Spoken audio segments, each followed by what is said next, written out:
जय महाकाल। आप सभी साथियों, मित्रों, स्नेहियों, प्रेमियों, भक्तजनों, भाइयों, बंधुओं, माताएं, बहनों, सभी को बहुत बहुत दिल से शुभकामनाएं। इस सावन के शनिवार में, अब इस सावन का अंतिम सोमवार आ रहा है। आप सच्चे मन से, सच्चे भाव से, सच्ची श्रद्धा से शंकर भगवान को जल चढ़ाइए, अर्पण कीजिए, अपनी मन की इच्छा मांगिए, वो ज़रूर पूरी करता है, करेगा। उसका नाम भोला है, इसीलिए तो भोला भंडारी है। दोस्तों, पिछला एपिसोड मैंने सनसनी के नाम से निकाला, पार्ट 1, आज पार्ट 2। मैंने अंत में एक ही लाइन बोली थी कि बच्चों के मार्क्स कटते हैं। मैंने उस राह के अंदर उसको राह दिखाई थी, वो उसी राह पर चल रहा है। मैंने उसे वही डाली पे कुल्हाड़ी मरवाई है जिस डाली पे वो खुद बैठा है, और कुल्हाड़ी लग चुकी है। अब डाली गिरने की संभावनाएं 100% है, 1% हमने बचा रखी है उसके लिए कि वो अभी भी बैक आ जाए। समय को मौका देना चाहिए, इंसान को सबको मौका देना चाहिए। किसी की गर्दन पे रख के तलवार कोई कुछ नहीं बोल सकता, वो मजबूरी में जो भी बोले। इसलिए न्याय संगत और नीति संगत बातें होनी चाहिए। धर्म के अंदर सबसे बड़ा आधार होता है विश्वास, प्रेम, भावना। जानते ना, बड़ा आश्चर्य की बात होती है एक चीज़ सोचने की। मेरी बात हो तो बिल्कुल मैं आपसे पहले हाथ जोड़ के माफ़ी मांगता हूँ, और क्षमा याचना मेरे से अगर ये शब्दों में कहीं आपको लगता हो ऐसा, तो मेरे शब्दों को ज़रा गौर से सुनिएगा, कुछ ग्रंथों को खंगोलिएगा, उसे खोलिएगा, उसे देखिएगा, उसके लिए सत्य जानिएगा। एक नर कहीं भी काम करता है तो उसके साथ उसका पूरा परिवार जुड़ा होता है, और एक औरत यानी महिला जहाँ कार्य करती है उसके साथ उसका परिवार जुड़ा होता है।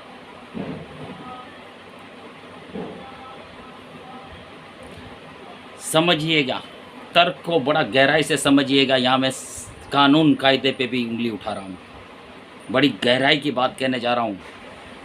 कानून कायदे, रूल रेगुलेशन के ऊपर भी मेरा थोड़ा सवाल जाएगा, सॉरी, क्योंकि इंसान ने बनाए हैं वो। मैं आ रहा हूँ ग्रंथों के हिसाब से। अब गौर से फरमाइएगा, कान खोल के ध्यान से समझिएगा इस शब्दों को, इस बातों को। जो मैं बोल रहा हूँ वो मैं नहीं बोल रहा हूँ, वो बुलवा रहा है और वही करवा रहा है, और वही करेगा वो जो वो मुझसे बुलवा रहा है। क्या कहीं भी किसी भी कार्य क्षेत्र में उस आदमी के साथ अत्याचार अन्याय होता है तो क्या उस परिवार पे नहीं हुआ? वो कोई उसको मान हानि करता, अपमानित करता, गलत शब्द बोलता, क्या वो उसके परिवार पे नहीं हुआ? ऐसे ही कहीं महिला कहीं कार्य करती है और उसके साथ कोई ऑफिस में इस तरह का व्यवहार करता है, किसी भी महिला के साथ, बहुत सी महिलाओं के साथ हो भी रहा है, आगे भी होगा। अगर वो अब भी नहीं संभली तो, नहीं समझ में आया तो। मरना एक ही दिन है, घुट घुट के डर डर के मरने से अच्छा कि एक मौत ऐसी भी हो शानदार, जानदार, जिसे कहते हैं ना, तुम मुझे खून दो मैं तुम्हें आज़ादी दूंगा। तुम साथ तो दो किसी का, सत्य के लिए नहीं दे पाएंगे, कि उन्हें ज्ञान ही नहीं है, वो सिर्फ पागल है, पागल। थोड़ा इसको समझिए, इसको साइड में हटा दीजिए, कचरे को इससे लीजिए। कभी मंदिर में जाके बैठिए उसके आगे और उससे साथ सत्य तो पूछिए, क्या मैं सही हूँ? शीशे के सामने खड़े होइए और अपने आप को खंगोलिए। अब आती है बात वही, क्या उस औरत के साथ अगर हो रहा तो जो बोला जा रहा है या अत्याचार हो रहा वो उस औरत के साथ नहीं हो रहा, वो उसके परिवार के साथ हो रहा है। कौन सा कानून, किस कानून में, किताब में लिख दिया कि जहाँ मर्द काम नहीं कर सकता वहाँ कोई साथ नहीं दे सकता, जहाँ औरत काम नहीं दे सकती वहाँ परिवार साथ नहीं दे सकता? कौन होता है कानून ऐसा? कहाँ का किताब हो सकता है? ग्रंथ को खंगालिए, अर्धनारेश्वर है। शिव अर्धनारेश्वर है। अगर नारी का अपमान हुआ तो वहीं उसके नर का अपमान हुआ, जहाँ नर का अपमान हुआ वहाँ नारी का अपमान हुआ। कौन बोल सकता है? ये कानून फानून कुछ नहीं, ग्रंथ को पढ़ो। सनातन धर्म यही कहता आया है। अर्धनारेश्वर, जिस जगह जिस स्थान में नारी की पूजा नहीं होती वहाँ देवताओं का वास नहीं होता, ना उस घर में होता ना उस स्थान में होता है, वो पतन की तरफ जाता है। एक नर के अंदर वो शक्ति नहीं है कि अकेला लड़ाई लड़े। शिव के साथ भी शक्ति थी, इसीलिए अर्धनारेश्वर कहा गया। कृष्ण के साथ राधा थी, सीता के साथ राम के साथ सीता थी। कौन कह सकता है कि ये नहीं हो सकता? कुछ चीज़ों को समझिए, तर्क और वितर्क में मत जाइए, सत्यता की तरफ जाइए, सनातन धर्म की तरफ जाइए। वो क्या लिखता है? मैं कानून को ऊपर उंगली नहीं उठा रहा हूँ, मैं अपने धर्म की बात झंडा ले रहा हूँ।